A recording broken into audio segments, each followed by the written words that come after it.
Ahí está tu antídoto. Comida. ¡Yo quiero una!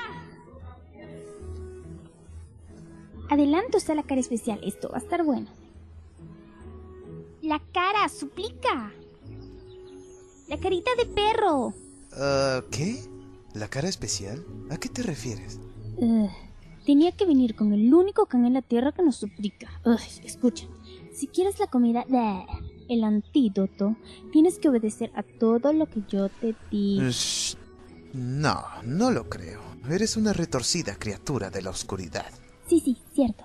Pero aún así, solamente quiero que inclines esa carita. No creo que sea gran cosa. ¿Puedes? ¿Más?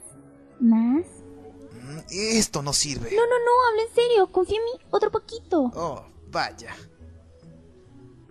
Casi. ¿Hacia el otro lado? Mucho mejor.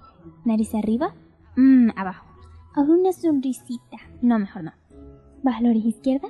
La otra izquierda. El otro está mejor. A ver, baja las dos. Quieto. Justo ahí.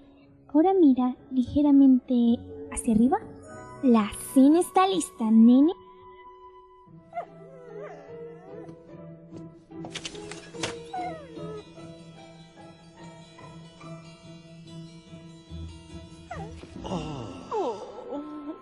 Toma, perrito.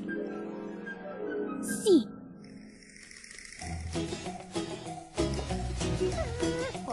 ¡Ay, qué carita tan linda!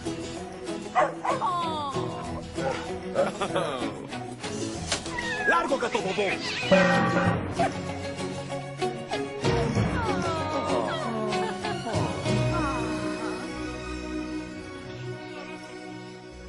Saber qué pasó en ti, pero en realidad, ¿y por qué te